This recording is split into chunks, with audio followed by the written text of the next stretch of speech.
Olá, eu sou André Cressoni, estou aqui para apresentar sobre o tema as origens da noção de vida pura nos escritos do jovem Hegel e gostaria de agradecer pelo convite aos organizadores e parabenizá-los pela organização do evento, apesar de todas as condições, né, com a nossa nova momento aí de adaptação com as restrições sanitárias e foram capazes de tornar isso possível mesmo diante dessas condições.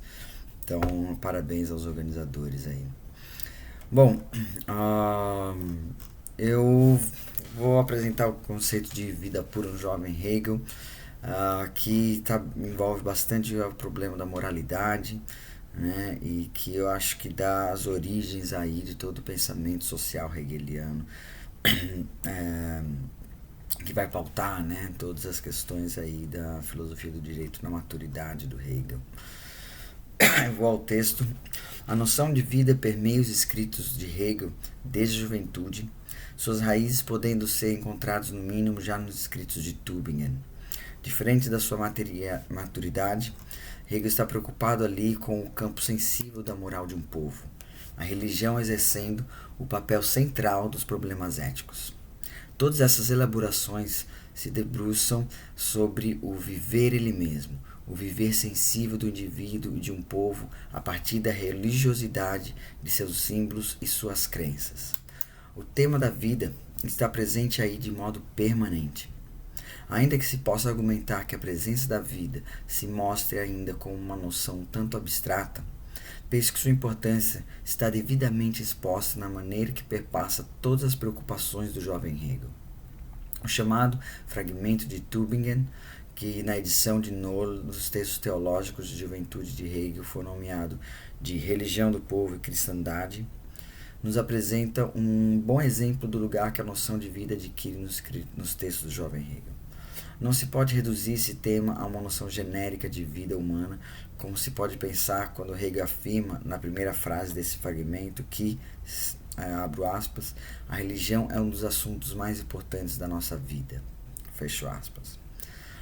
Quero argumentar que a relação entre religião e vida, que está demarcada já no início desse fragmento, refere-se a uma noção mais profunda de vida. É isso que fica demonstrado, acredito, quando Hegel, a argumentar sobre a diferença entre a religião objetiva, que trata dos conceitos frios, e a religião subjetiva, que se situa no domínio dos sentimentos e das ações, afirma, abre citação, a religião subjetiva é viva, ativa, no interior do ser e a atividade voltada para o exterior. Fecho citação. Já vemos surgir aqui a famosa contraposição hegeliana entre o vivo e o morto, onde os conhecimentos práticos da religião objetiva, assimilada ao entendimento, não somente, abre citação, são somente um capital morto, fecha citação. A religião subjetiva, como seu oposto, é o que move moralmente o indivíduo e constitui um apelo do jovem Hegel a uma relação mais direta com os sentimentos e as ações, esses sim determinantes para a condução moral. O tema da vida, porém, não fica delimitado ao domínio da subjetividade, mas alcança o patamar mais abrangente de uma ética social através da religião do povo. Novamente, Hegel se coloca contra o registro raciocinante, né, o Raisonieren, né, da condução moral do indivíduo e da ética de um povo. É assim que os princípios abstratos, abre citação, dificilmente se qualificam para um reconhecimento vivo do lado do povo, fecha citação. Pois a simples razão não pode fazer o que o conceito mesmo de religião requer, a saber, que as suas doutrinas religiosas, que em suas linhas fundamentais são poucas, abre citação, devem ser efetivas na vida e na ação, fecha citação. A relação da religião com a vida demonstra conter, como disse, um significado que não pode ser confundido com o sentido vulgar da palavra vida, tal qual se poderia pensar ao ler-se a primeira frase deste fragmento. Esse sentido é tão significativo que se torna mesmo um critério para se avaliar criticamente até que ponto uma religião é virtuosa ou, mais especificamente, defeituosa. Abro citação. Uma vez que exista uma partição entre vida e doutrina, ou simplesmente uma separação e ainda afastamento ambos um do outro, surge então a suspeita de que a forma da religião tem um defeito. Fecha citação. Isso porque a forma da religião, outra citação, isso porque a forma da religião deve permanecer amigavelmente em torno de todos os sentimentos da vida, não querer se impor, mas ser bem-vindo por toda parte. Fecha citação. A tese geral de Hegel aqui é de que a vida não deve ser tomada dentro dos limites de uma dimensão específica do real, e sim a uma totalidade do ser ele mesmo em sua unidade. A relação viva nessa fase do jovem Hegel constitui algo que carrega o significado de origem, como a sensibilidade que é viva por estar aberta ao sensível, sem que isso signifique se reduzir meramente ao dado sensível imediato. A vida como conceito surge assim desde muito cedo nos escritos de Hegel. Porém, a vida sempre está ligada a uma noção sensível da religião, seja na moral do indivíduo e na ética de um povo, seja nos hábitos e na imaginação de seus mitos. O vivo não está no domínio biológico dos sentimentos, mas no sentido amplo de sensibilidade, pois abarca inclusive as ações. O domínio da vida remete ao ser ele mesmo, mas nessa fase é ainda o ser tomado enquanto sensibilidade moral e ética provinda da religião subjetiva do povo. Como aponta Dilthey, é somente na fase de Frankfurt que vemos surgir uma noção pura da vida. O conceito de vida será referido agora ao infinito, uma relação entre a vida finita dos homens e a vida infinita que eles podem encontrar em Deus. O primeiro momento em que surge o conceito de vida pura na obra hegeliana é em torno de 1797 e 1798, em dois fragmentos denominados É a esse fim que serve todo o resto, e um outro chamado B, Moral, Sermão da Montanha. Este último que aparece na edição de Knoll como apêndice e que consiste na primeira versão do outro escrito, O Espírito do Cristianismo e Seu Destino. Então esses são fragmentos, de juventude. O primeiro deles, intitulado É a esse fim que serve todo o resto. Veja que esse título são títulos de fragmentos, então normalmente os editores colocam o primeiro trecho da primeira frase, as primeiras palavras como título, já que não tinha um título propriamente. Então, o fragmento que eu citei há pouco é a esse fim que serve todo o resto. Nele, Hegel discute as relações humanas com o mundo, trazendo à tona a temática do amor para abordar o problema, abre citação, da unificação eterna alcançada em si, fecha citação. A unificação é essa que os homens não encontram fora da consciência, na matéria, descobrindo na matéria, abre citação, somente o nada estéril, fecha citação. Como se sabe, o amor é um tema que perpassa os escritos de Hegel desde muito cedo, com os temas do coração desde Tübingen e Bern, mas será colocado conceitualmente de forma mais sólida nos escritos de Frankfurt. E com a noção de amor se ressalta a temática da vida, embora ambos se desenvolvam ainda no interior da religião, na medida em que a noção de amor, relacionada à temática da vida, na medida em que o amor, abre citação, é a verdadeira unificação, o amor autêntico, fecha citação. É através dessa noção de unidade desdobrada a partir do amor que surge a vida. O amor, porém, esse amor autêntico, abre citação, não é um sentimento singular, fecha citação. Por quê? Porque se assim fosse, se o amor fosse um sentimento singular, a vida se dissolveria na multiplicidade, em uma mera vida parcial, não na vida do todo. Abre citação. Do sentimento singular, porque ele só é uma vida parcial e não toda a vida sai se dissolvendo. Ele tende à dispersão na multiplicidade dos sentimentos e da vida. Fecha citação. O amor tomado como uma determinação situada nos limites de uma singularidade se perde na multiplicidade. Por outro lado, abre citação, No amor, o todo não está contido em uma soma de diversos particulares separados. Nele, a vida mesmo se encontra ela mesma, como uma duplicação de si mesma e como a unidade de si mesma. Fecho citação. Ainda que nesse fragmento Hegel já aborde o assunto, colocando em discussão o tema da vida em si mesma, abre citação, a vida encontra-se a si mesma sem outro defeito, fecho citação. Diante disso, cabe notar, no entanto, que o conceito de vida pura só será anunciado nesses termos mesmos no texto que se chama B, Moral Sermão da Montanha, apontado já acima. Como indica o próprio título, Hegel aborda nesse texto o significado do Sermão da Montanha de Jesus, onde se anuncia, abre citação, uma outra região da vida, fecha citação. Essa outra região da vida é contrastada com as determinações objetivas que limitam o alcance da vida humana. É assim que Hegel fala que as vestimentas, as necessidades, a riqueza e até os alimentos são, abre citação, coisas parciais, fecha citação. E que, como determinações que se tornam objetivas, fazem o homem ser, abre citação, incapaz da vida pura, fecha citação. Deve-se notar duas coisas sobre essa passagem. Primeiro, Hegel está abordando os versículos 20 a 34 do capítulo 6 do livro de Mateus do Novo Testamento. Nesses versículos, trata-se justamente desses assuntos, vestimentas, alimentos, necessidades. O tom, porém, pode parecer como se fosse uma completa separação entre o reino do céu, esse outro reino da vida, como diz Hegel, e o mundo objetivo, material, sensível.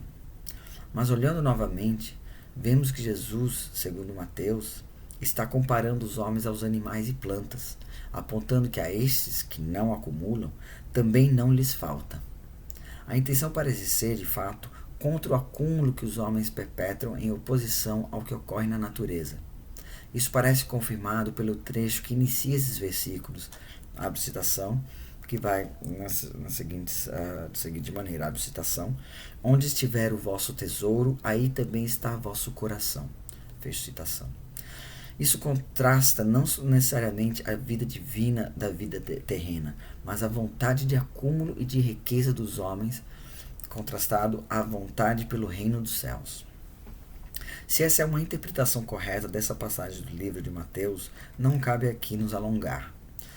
Mas essa parece ser a intenção do próprio Hegel, já que, logo antes de resumir alguns versículos de Mateus, ele diz o seguinte, abre citação, essa nova vida não quebra, porém, a matéria das leis, mas ela é muito mais seu cumprimento, a consumação do que até aqui esteve presente como lei, sob a forma de uma oposição.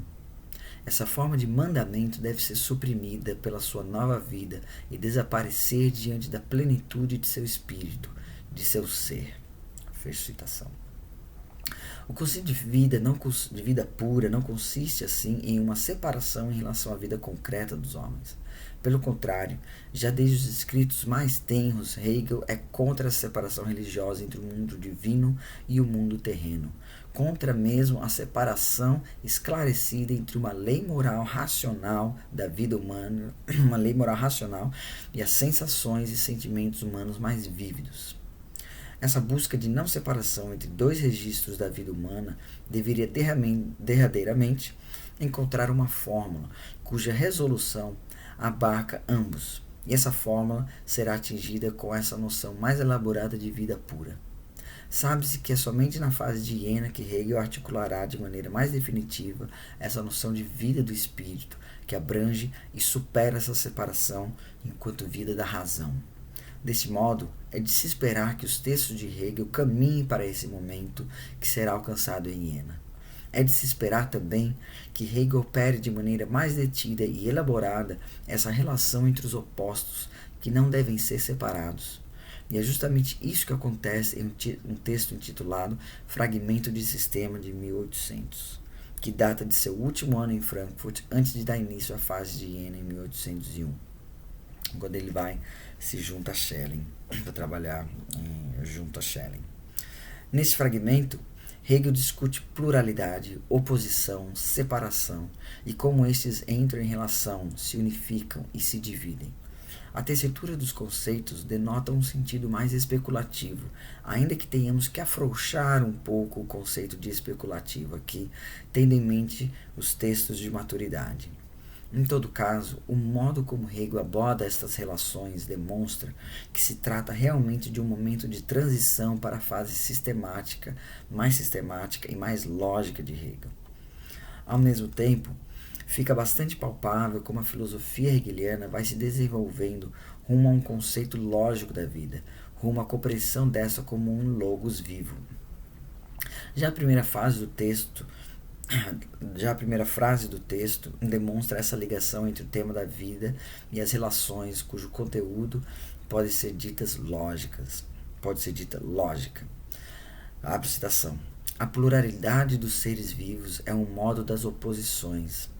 Deve-se considerar os seres vivos como organizações. A pluralidade da vida é oposta a si mesma. Uma parte dessa pluralidade, e essa parte é ela mesma uma pluralidade infinita, pois ela é viva, é considerada simplesmente na relação. Ela só tem seu ser como unificação. Fecha citação. Essa pluralidade dos seres vivos é tomada, assim, na unificação que eles estabelecem a partir do seu modo de ser nas oposições. Isso porque são considerados como organizações, isto é, estabelecem relações uns com os outros dentro dessas mesmas oposições de suas pluralidades. Mas a unificação é somente uma parte dessa pluralidade, a outra parte sendo considerada a partir de sua existência, enquanto separação em relação a essa primeira, que é a unificação. Abre citação. A outra parte, que é também uma pluralidade infinita, só é considerada na oposição. Ela só tem seu ser através da separação com a primeira.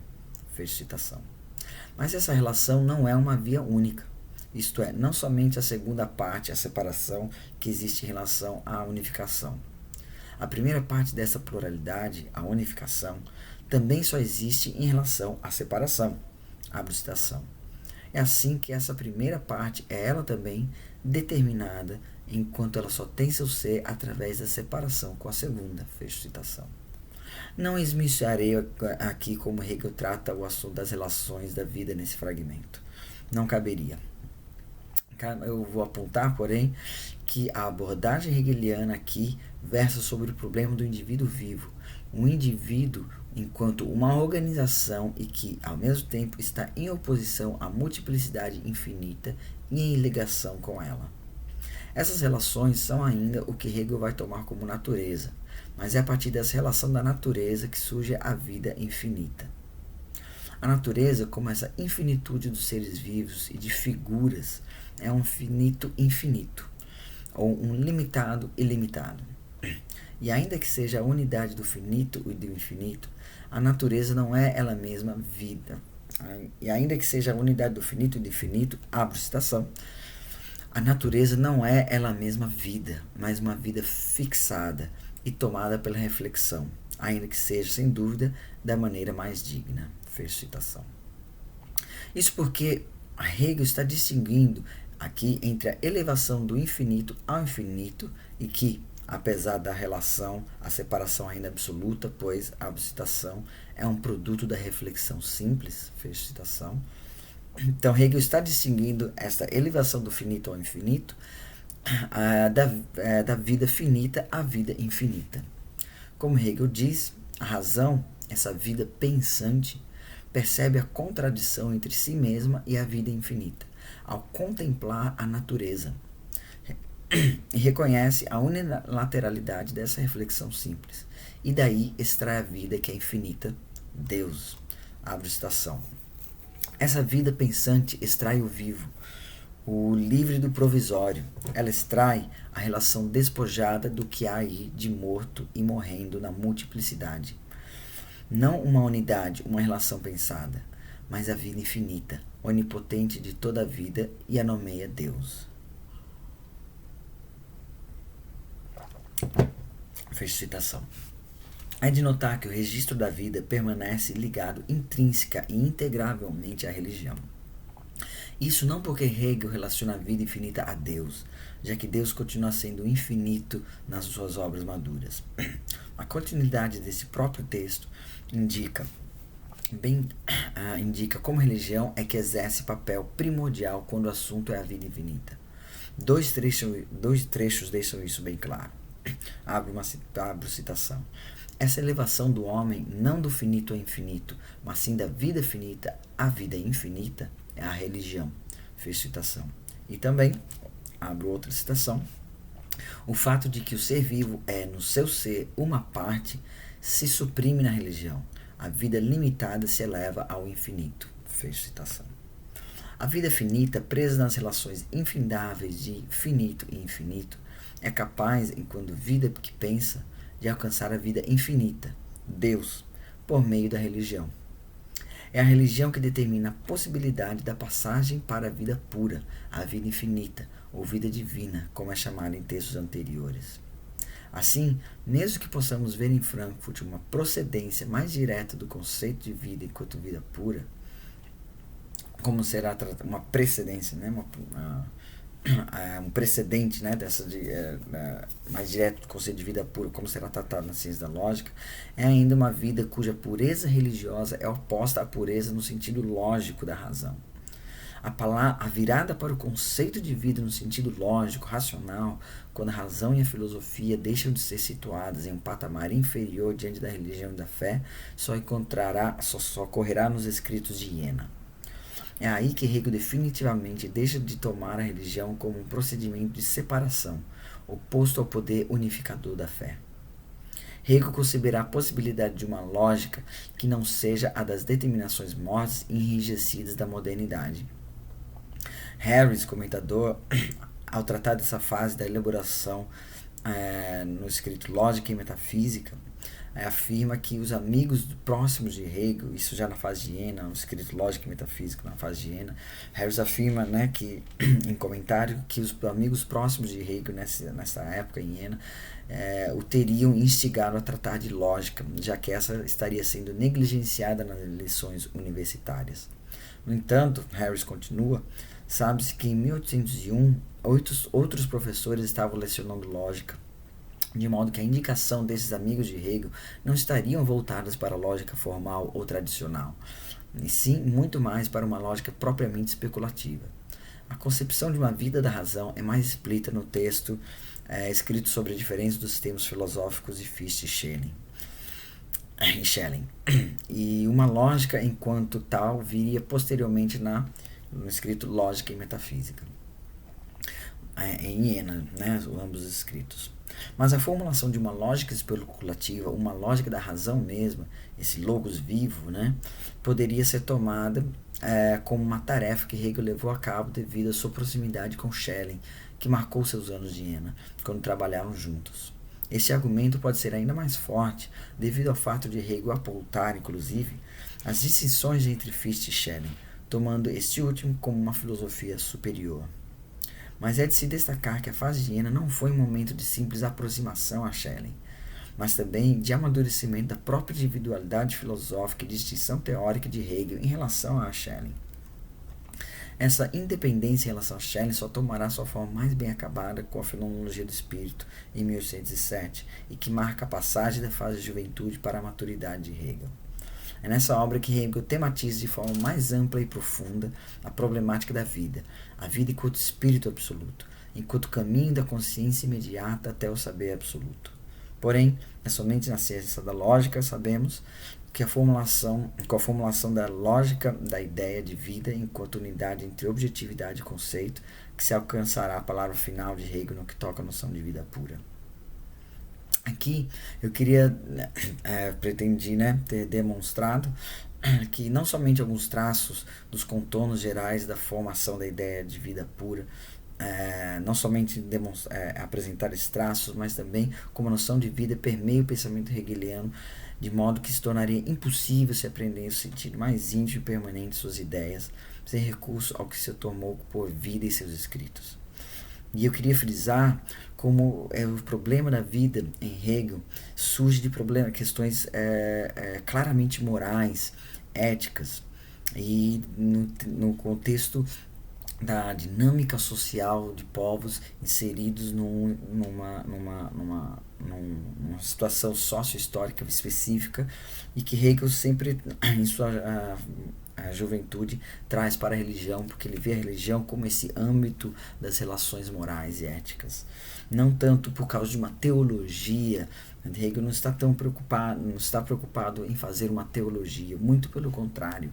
O conceito de vida surge na juventude para o Hegel problematizar a temática social, temática moral, ética e social da vida. E fica claro como a estrutura do conceito de vida, de uma vida infinita para vida infinita, estrutura o que virá a ser também a relação entre finito e infinito no Hegel maduro, que sabemos é um dos momentos mais importantes na lógica para o conceito de determinação, não é? E leituras mais atuais, as leituras mais pragmáticas de Hegel, tratam essa abordagem não do finito e do infinito, não tanto num sentido ontológico, mas no sentido de uma autoridade normativa capaz de oferecer um princípio de determinação dos conceitos. Essa estrutura é o que vai ser levado a cabo no Hegel, acredito, na filosofia do direito, muito mais no sentido de a filosofia social de Hegel é pensada como essa vida do fluxo entre essa multiplicidade que em conjunto gera uma unidade. Eu acho que esse é um ponto de toda a filosofia hegeliana, inclusive do seu próprio conceito de Estado, não só do conceito de vida. Então eu pretendo ter demonstrado aqui como o conceito de vida surge de problemas éticos, de problemas bastante moral, da ação moral, né? E fica para um outro momento relacionar como esse conceito de vida na maturidade se desenvolve em relação aos outros âmbitos da esfera da filosofia social de Hegel. Novamente, agradeço então o convite aos organizadores, parabéns pela organização do evento, e estou aberto para perguntas, não sei como isso ocorrerá exatamente, mas agradeço então o convite aos organizadores. Um grande abraço a todos.